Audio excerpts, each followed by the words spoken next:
Hello students, welcome to the channel Biochemo Hub. तो चलिए आज अपना लोग शुरू करते हैं पार्ट्स ऑफ सेल का थर्ड पार्ट, जिसका नाम है न्यूक्लियस। क्या नाम है? न्यूक्लियस। तो सेल मेम्ब्रेन और साइटोप्लाज्म के बारे में डिस्कस कर चुके हैं। सेल मेम्ब्रेन जो है एक सेल का आउटर लेयर होता है। साइटोप्लाज्म जो है जो सेल में जो जेली लाइक सब्सटेंस होता है, यानी कि सेमी फ्लूइड सब्सटेंस होता है, जो कि सेल मेम्ब्रेन और न्यूक्लियस के बीच में होता है, उसी को कहते हैं साइटोप्लाज्म। और आज जानेंगे न्यूक्लियस के बारे में। तो न्यूक्लियस क्या होता है? न्यूक्लियस भी जो है सेल का जो है पार्ट्स है। न्यूक्लियस जो है सेल का वह पार्ट है जो कि बीच में जो रहता है, जो कि स्फेरिकल शेप का रहता है। कैसा शेप का रहता है? स्फेरिकल शेप का। It is a large spherical organelle present in both plants and animal. Nucleus जो है ऐसा स्फेरिकल ऑर्गेनेल है या ऐसा स्फेरिकल पार्ट्स है जो कि प्लांट्स और एनिमल्स दोनों में प्रेजेंट रहता है। न्यूक्लियस जो है प्लांट्स और एनिमल्स दोनों में प्रेजेंट रहता है। यह जो है स्फेरिकल ऑर्गेनेल है। जब सेल का डायग्राम बनाए होंगे तो उसमें देखे होंगे कि ऊपर में जो सबसे पहले जो है सेल मेम्ब्रेन होता है, उसके बीच में जो जेली लाइक सब्सटेंस है वो साइटोप्लाज्म है, उसके बीच में जो स्फेरिकल शेप का रहता है उसी को क्या कहते हैं? न्यूक्लियस कहते हैं, जो कि प्लांट सेल में भी रहता है और एनिमल्स सेल में भी रहता है। न्यूक्लियस प्लांट सेल में भी रहता है और एनिमल सेल में भी रहता है। उसके बाद क्या है? In animals it is present at centre. Animals में जो है यह सेल के सेंटर में प्रेजेंट रहता है, लेकिन प्लांट्स में यह जो है किनारे पे प्रेजेंट रहता है। कहाँ पे प्रेजेंट रहता है? सेल के किनारे पे प्रेजेंट रहता है। लेकिन प्लांट्स में एनिमल्स में जो है यह सेंटर पे प्रेजेंट रहता है और प्लांट्स में जो है यह किनारे पे प्रेजेंट रहता है। In plants it is present eight periphery. यह जो है प्लांट्स में पेरीफेरी, पेरीफेरी मतलब यानी कि किनारा, एज।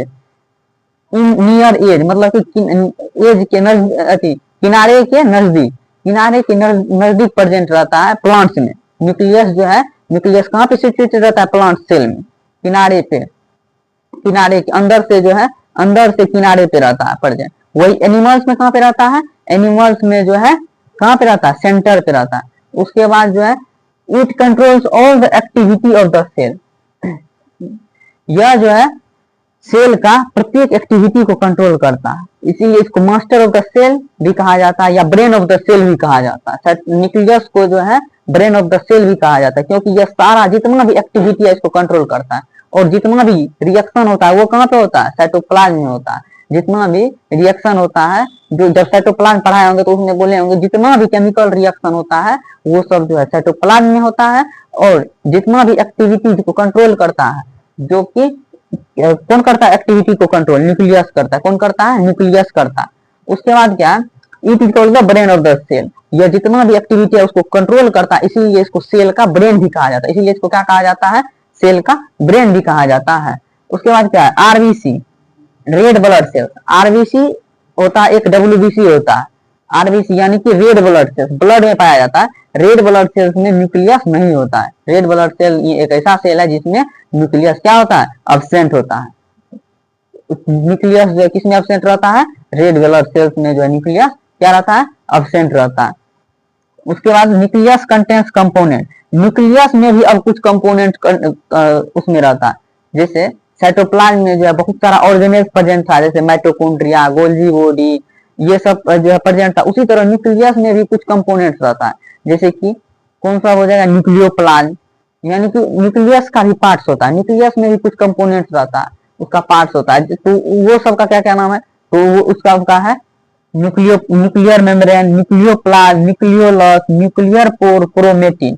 ये सब जो है न्यूक्लियस में प्रेजेंट रहता है। न्यूक्लियस के अंदर कौन कौन रहता है? न्यूक्लियर मेम्ब्रेन हो जाएगा, न्यूक्लियोप्लाज्म हो जाएगा, न्यूक्लियोलस हो जाएगा, न्यूक्लियर पोर हो जाएगा और क्रोमेटिन। इतना चीज जो है कहाँ पे प्रेजेंट रहता है? न्यूक्लियस में प्रेजेंट रहता है। कहाँ पे प्रेजेंट रहता है? न्यूक्लियस में प्रेजेंट रहता है। अब जो है जब सेल का अब जो है न्यूक्लियस का डायग्राम बनाएंगे, उसके बाद उसमें देखेंगे जो कौन सा क्या क्या प्रेजेंट रहता है, कहाँ पे कौन सा चीज प्रेजेंट रहता है, कौन सा ऑर्गेनेल्स कहाँ पे प्रेजेंट रहता है, कौन सा कंपोनेंट कहाँ पे प्रेजेंट रहता है। इसी जब न्यूक्लियस का डायग्राम बनाएंगे उसमें जो उसको लेवल करेंगे और उसके बारे में फिर जानेंगे। चलिए अब न्यूक्लियस का कंपोनेंट्स को लेवल करते हैं।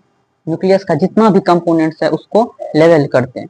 तो सबसे पहले देखिए, ये सेल है, ये सेल मेम्ब्रेन हुआ, ये साइटोप्लाज्म हुआ, ये और ये न्यूक्लियस हुआ।